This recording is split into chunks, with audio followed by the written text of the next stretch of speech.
Welcome to the Great Detectives of Old Time Radio. From Boise, Idaho, this is your host, Adam Graham. If you have a comment, email it to me, box13@greatdetectives.net. Give us a call, 208-991-4783, and become one of our friends over on Facebook, facebook.com/Radio Detectives. Before we do get started, I want to encourage you, if you can, to support our listener support campaign. Special thanks to Joel, who gave in support of the show. We're sending access to our premium site, and also one of the extras available, which include digital downloads of the Colonial Radio Theater's programs, including Father Brown, Perry Mason, Treasure Island, just a wide variety of different shows we're making available for you to enjoy. At the $50 donation level, we send one option that's available is additional downloads from BBC Audio, including the several Poirot mysteries available, and we also have Amazon instant video. They'll be sent. You can watch it on an eligible device or on your computer through Amazon Instant Video. Your choice of several Poirot television movies starring David Suchet, including Appointment with Death, The Third Girl, and Murder on the Links. And we have even more options available at support.greatdetectives.net. Well, we have 2 lost episodes between last week's show and this one. The titles are unknown. And the title of this week's episode is a very different episode. I hope you're going to enjoy it.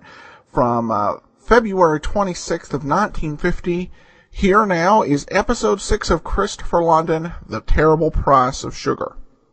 With a knife in his back, a nameless Filipino in San Francisco. With a bullet in her body, a girl in mid-Pacific. But there were others. There were so many others. 8,000 of them on an island in the Philippines.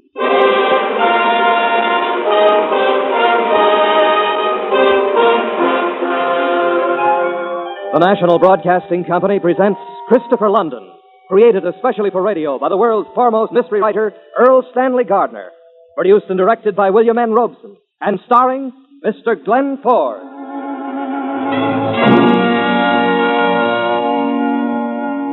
I am Christopher London.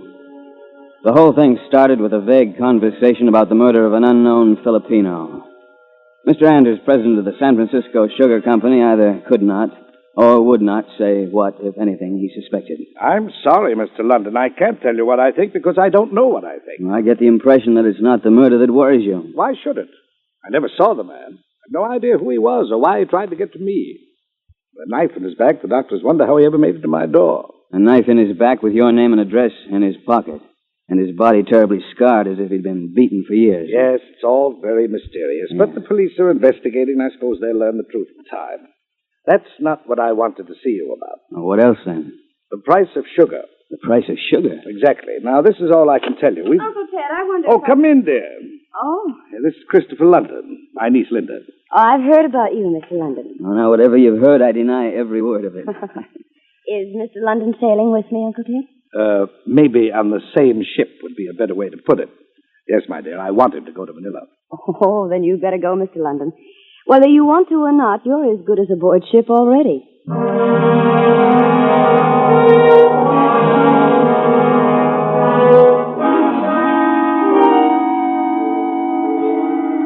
Well, I'd better get ashore, Mr. London. Well, still a few minutes. Yeah, I suppose. How do you like the stateroom? Oh, it's very elegant. Good. Now, is there anything else you want to know? You want me to find out how a company named Southern Cross is able to go on underselling your product. And that's all? That's all.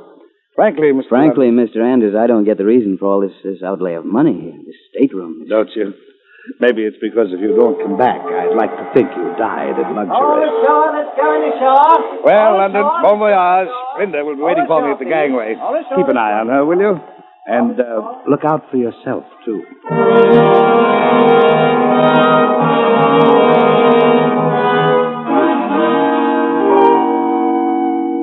The ship was beautiful, the night was dark, and the sea was calm. Hawaii was a long way beyond the horizon, and Manila and the Philippines still farther. The girl beside me at the rail was very, very lovely. She sighed rather happily and said, My uncle said you'd probably ask me a lot of questions. Did he, Miss Anders? Won't Linda do? Linda? Christopher? Now that we've got that settled, let's get back to the questions your uncle said I would ask. Did he say what they'd be? Not exactly. Well, did he say what your answers would be? Not exactly, yes. Shall we walk around the deck? We walked once around the deck, and then we went into the cocktail lounge and had a coffee and brandy at a little table in a quiet corner.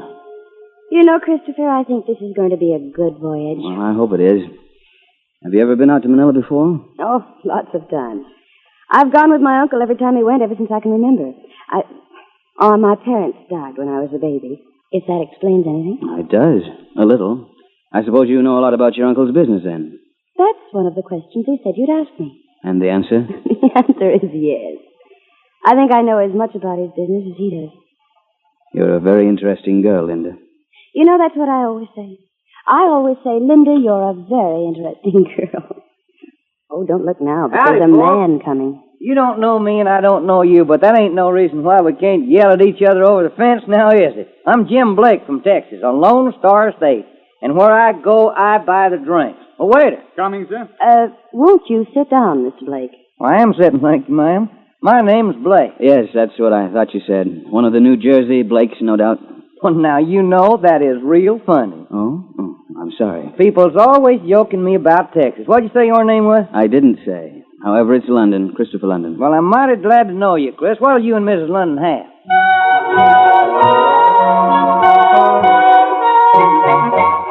15 or 20 years later, Linda and I pried ourselves out of the heart of Texas. She said she was tired, so I took her to her stateroom door. Good night, Linda. Sleep well. Oh, come in for a minute. What? All right. Just for a minute. There's something I want to give you. Sit down while I find it. Maria, not finished yet? No, ma'am, but pretty... Linda's personal maid, a pretty girl from the islands, was still unpacking trunks. In a moment, Linda returned with a small, decorated jewel case in her hands. Oh, here it is. Christopher, keep it for me, will you? Oh, now, look, if this is jewelry, you'd better give it to the purser. Keep it in a safe. It's not jewelry. Well, then, do you mind if I ask just what it... Well, it's nothing. It's just that I'd rather you kept it. All right. Good night, Linda. Until tomorrow, Christopher.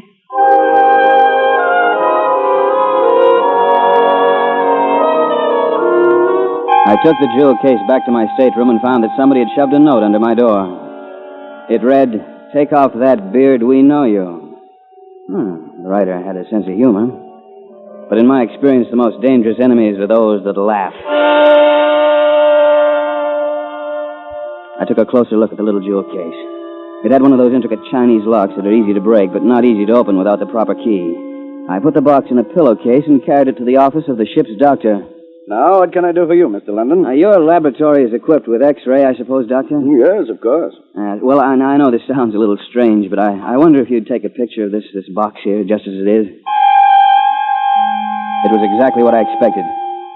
I carried the box back to my stateroom, shoved it under the bunk, and went to bed.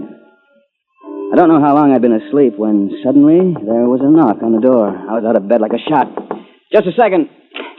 Yes? Miss Anders asked if you will come at once. What? Oh, yes, all right. I'll be there in a minute. I put on a pair of pants and shirt, hurried into the corridor, and collided with... Look where you're going, can't you? Oh, well, howdy, London. Sorry, in a hurry. Come in, Christopher. What's the matter? Well, nothing's the matter. I just couldn't sleep, and I was lonely. Oh, no. Look. Look, do you realize it's 2 a.m.? Well, of course, if you'd rather go back to bed. All right. What do you want to do? Would you like to play some gin rummy? No, I wouldn't like to play some gin rummy. Oh.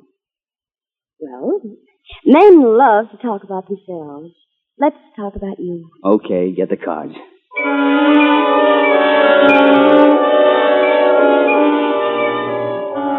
We played a few hands in silence, and then Linda asked... Christopher. What did you think of Mr. Blake, the Lone Star Stranger? You ever been in Texas? No, why? I wonder if he has. You mean you think... Oh, forget it. Yeah, I've got gin. Oh. And now, if you think that I've been away from my cabin long enough, I'm going back. Away from your cabin long enough? I don't understand. Well, I just wondered if that precious jewel box of yours would still be there. Christopher, you don't think somebody's taken it? Would it make any difference? You opened it. But you had to break the lock off, didn't you? Oh, what are you talking about? Because the lock was filled with solder. It couldn't be opened. Well, I didn't open the case, Linda. Then why are you so casual about it? Because it was filled to the top with just what you said was in it. Nothing. But... No, I'll save you the trouble of asking. I had the thing x-rayed. Oh. Yes, you can say that again. Oh, forgive me, Christopher. It was just a sort of a trial. My uncle and I wanted to be sure you were clever enough for this job. And you are clever, Christopher. Really clever. You're the only man I ever met who's smarter than I. Christopher, would you consider kissing me goodnight? Yeah, I'll consider it.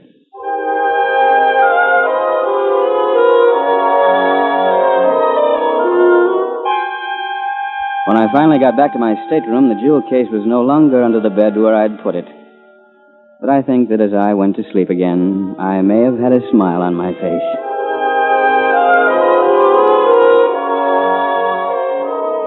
The days that followed were filled with shuffleboard, and the nights were filled with dancing.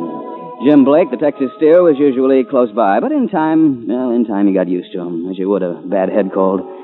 Every night when I turned in, I could expect to find another humorous little message tucked under my door, such as, roses are red, violets are blue, sugar is sweet, and you'll be a long time dead. Meanwhile, in odd moments with Linda, I managed to get a little more information about sugar growing and refining. One moonlit night, when we were together on the boat deck. Isn't it magic, darling? Isn't it simply magic? Christopher, I'm talking to you. What? Oh, I'm sorry. What are you thinking about? Oh, sugar, I guess. Oh. Now, you say this Southern Cross Company is selling sugar at a price that is actually below your cost. That's right. Well, are your costs higher than they should be? They're as low as any in the industry, and I don't want to talk about it now, darling. Oh, perhaps they may have developed some new and better method of refining sugar. Possibly. That's what you're supposed to find out. Christopher. I'm cold.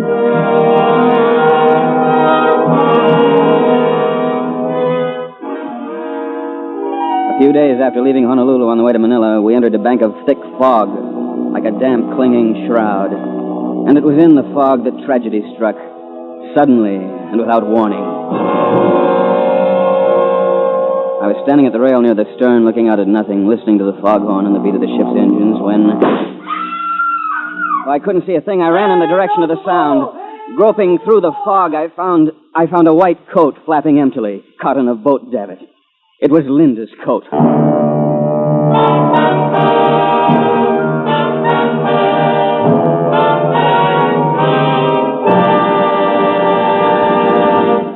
You are listening to Christopher London, starring Glenn Ford.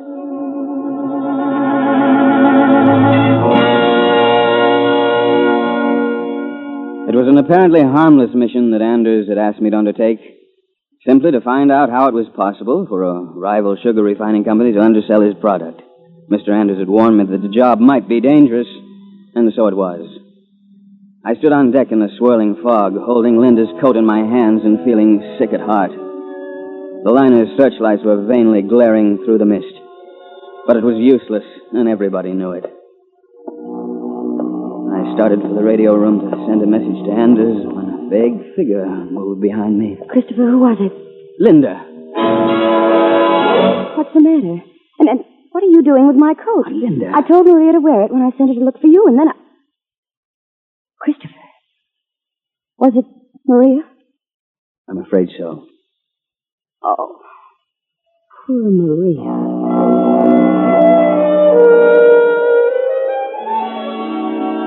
An hour or so later, I found Texas Jim Blake in the bar. Well, howdy, London. Double scotch and soda for my friend here. Very good, sir. That was right nasty business about Miss Anders' maid, wasn't it? I understand you think you heard a shot. Yeah. I heard a shot. Real ornery. Who do you think would have wanted to kill that poor girl? If I was in charge of this boat, I'd look for a gun that had been fired lately. Well, I doubt if you'd find it at the bottom of the ocean. You think you'd throw it overboard? Wouldn't you? Well, now, I suppose I would. That reminds me of a story I heard about a cowpoke back in Texas. Seems he was Mr. Blake, do you ever get tired of that accent? How's that? What? I just talk the way folks talk in Texas. This ain't no accent, son. That's Texas talk. Yeah, okay. Oh, by the way, were you in Dallas or Galveston when Maria was shot and pitched over the side? London, let me ask you a simple question. Why do you care where I was at when that shot was fired? You think I killed her? Did you? In Texas... Yes, I know. In Texas, they shoot men for less than that. You're joking me again, London. Hey, you know, London, I've been thinking. Now, naturally, I know Miss Linda and her uncle is interested in the sugar business in the Philippines, and just as it happens, I got an interest in sugar myself. I'm some stock in a company named the Southern Cross. You ever hear of it? Southern Cross Sugar? Yeah, sure. I've heard of it. They got a plantation of something like 50 square miles on the island of Negros, haven't they? Yeah, 50 square miles of sugar cane. That's what they tell us poor stockholders. But I'm from Texas, and I don't believe nothing that I don't see. Folks that run this shindig say we can sell more sugar and cheaper than any other company in the world. Well, I got money in this proposition, Chris. Good Texas money, and I'm going to see for myself. You and Miss Linda wouldn't want to come along, would you? Sort of look over the plantation with me? Why, Mr. Blake, I just bet Miss Linda and I would be charmed to look over the Southern Cross plantation with you. Oh, you're always joking me, London, but I mean that invitation. Seriously. And I mean it. Seriously. Well, then that is just wonderful. Tomorrow we'll be in Manila. I got me a boat waiting for me, and they tell me the trip to Negros just ain't nothing. Have another drink.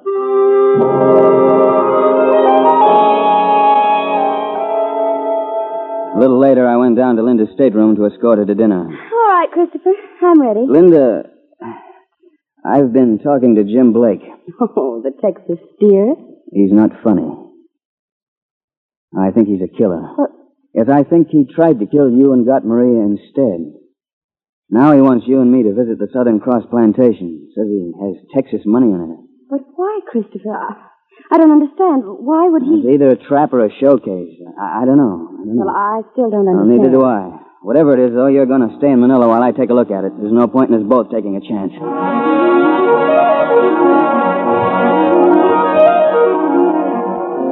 I left Linda in Manila at the local office of her uncle's company. Blake and I went on together to the island of Negros and the huge Southern Cross plantation. It rained constantly, and the growl of distant thunder was almost continuous. The director of the plantation was a suave, expressionless fellow named Juan Ibarra, who used words as if he were translating from another language. Coming from the south is bad weather, senores. Very bad storm. Well, if you haven't been in the Texas storm, you don't know what a storm is really like. What time is it, Chris? It's about 4. Well, now, let me see. We done pretty well for one day's inspection. We've gone through the refinery from top to bottom, saw the loading dock, drove through one of the fields of sugar cane. Well, what do you say we go back to the house and have us a drink? Yes, I could use one, Blake.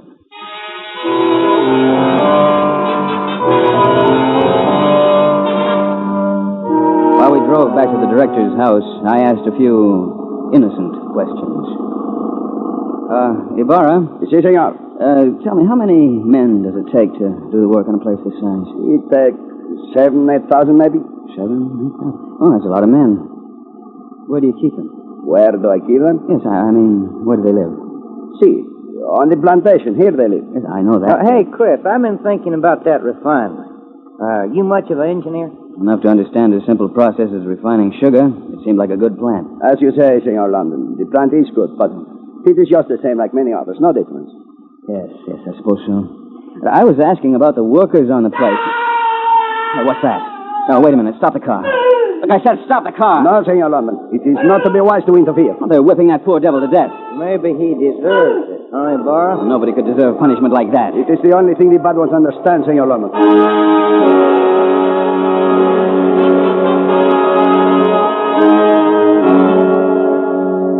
And the subject was dropped. Just like that. A few moments later, Ibarra led Blake and me out in front of the plantation house and drove the Jeep away to the garage. For a moment, we stood together in the rain. He seemed a little subdued. Too bad about what we seen back there. I guess they ain't real human, though. They're more like animals. Would you beat a horse or a dog to death? As a stockholder in this here plantation, I'm going to talk to Ibarra about that. You coming in? No, you go on ahead. I'll be right with you. Okay, I sure am sulking. Rain ain't nothing like Texas rain. There was something ominous about the place. Not just the steady rain or the thunder grumbling in the distance. Not just the cruelty I had glimpsed in the sodden jungle. No, it was something more. It was something worse than I was willing to let myself believe. As I entered the house, I saw that the living room was dark and apparently deserted. But there was a log blazing in the fireplace, so feeling damp and cold, I went and held my hands to its warmth.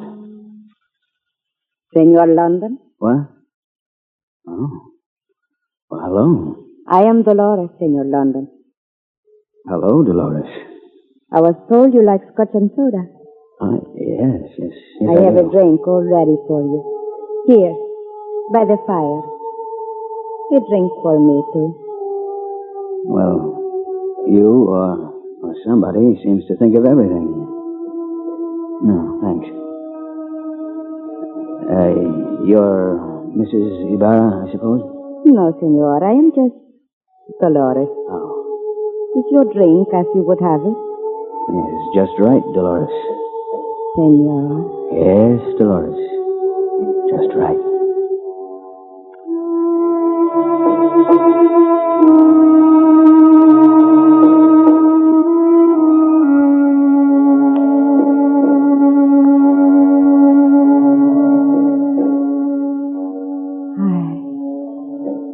How can I say it?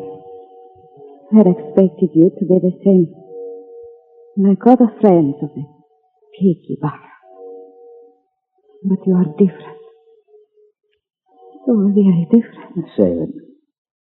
I suppose you were told to get me to talk. Another time it might be kind of pleasant to play that game. But not tonight.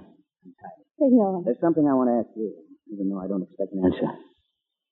If I asked you to come away with me, away from this plantation, right now, tonight, would they let us go? I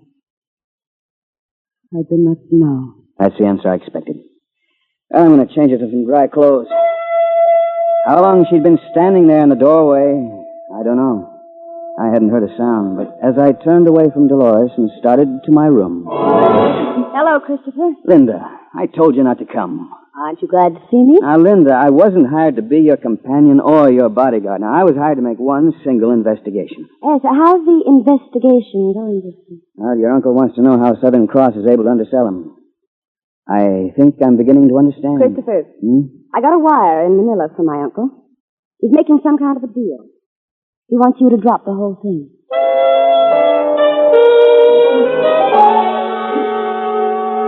And that was that. I was just to drop the whole thing. But the whole thing was something I couldn't drop. Too much blood had been shed. Late that night, when the others were asleep, I stole out of the house. The center of the storm had veered around to the east and seemed somewhat nearer. By the flashes of lightning, I found the road I was looking for, the road Ibarra had avoided during our tour of inspection. The path wound through the jungle for perhaps a quarter of a mile and then came to what was unmistakably a concentration camp. The miserable collection of shelters was completely surrounded by a high stockade of steel and barbed wire. The single gate was guarded by a sentry with a Tommy gun. One look was enough. Now I knew the secret of the Southern Cross's success. Forced labor. Slavery.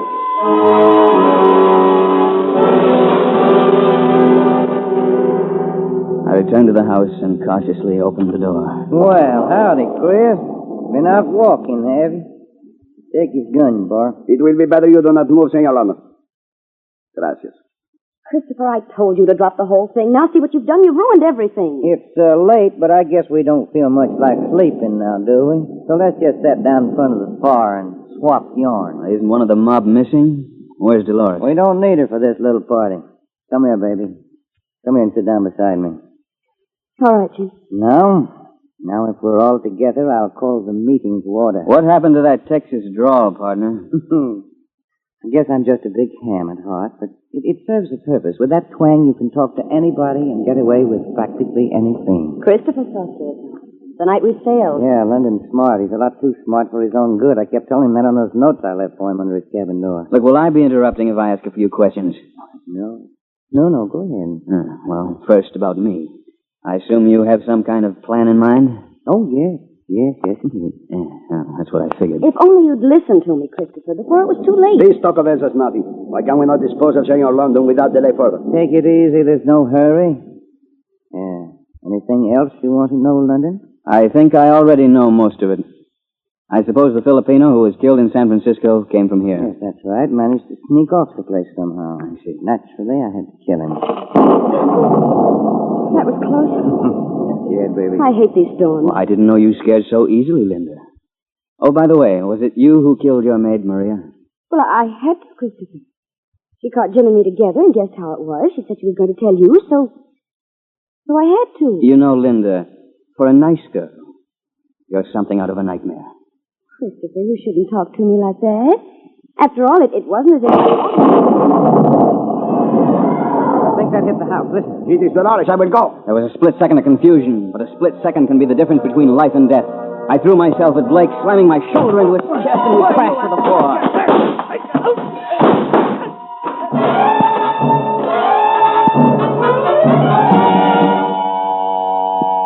I got out of there with a broken left arm and a revolver.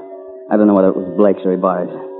I don't know how much damage I did, but at least there was nobody following me as I retraced the road to the slaves' stockade. The sentry was standing at the gate holding a Tommy gun cradled in his arm. I got as close to him as I could, sheltered by the trunk of a huge mahogany tree, less than 15 feet from the gate. And then he heard me. Halt! Who goes there? Now listen to me very carefully. I'm giving you a chance to save your life. Drop your gun and open that gate. Who are you? A friend. Open the gate and let those men out. And I'll give you one more chance. I don't want to hurt you. Now, let those men out. Well, if that's the way it's got to be.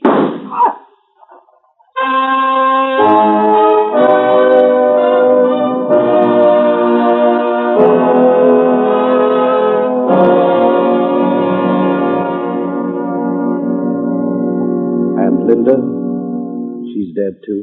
Yes, Mr. Anders, with the others. When the men streamed out of the stockade, there was no stopping them. But she died instantly with a bullet through her heart. What she did sounds as impossible as all the rest of it. Then actual slavery sounds impossible, too. Have you any idea how much actual slavery still exists in the world today? It's not a comforting thought, but one we can't afford not to think about. Freedom is still something to fight for.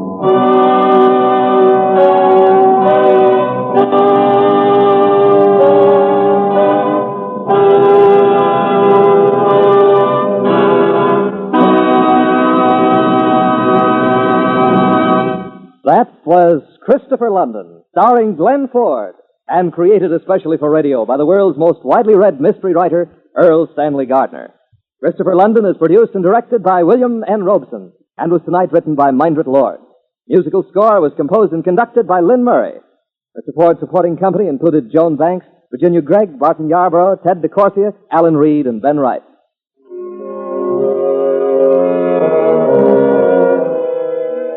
Mystery fans, you'll find two other great pulse-packed adventure programs on most of these NBC stations every Monday night. Listen tomorrow night for Night Beat and Dangerous Assignment in 1 hour of intrigue and adventure on NBC. On Night Beat, you'll meet Randy Stone as portrayed by Frank Lovejoy. You'll travel the night beat of a newspaper with Randy as he searches the big city for a story to make good reading in the morning edition. Then it's time for Brian Donlevy in Dangerous Assignment. Wherever there's trouble brewing throughout the world, there you'll find soldier of fortune Donlevy chasing down the forces of evil to their very lairs. These two programs, Night Beat and Dangerous Assignment, add up to 1 hour of the best in action-packed adventure mystery, and you'll hear them both tomorrow night on NBC. And be with us again next week at this time when Christopher London returns with with another exciting excursion against crime. Stay tuned for the Phil Harrises and then Sam Spade on NBC.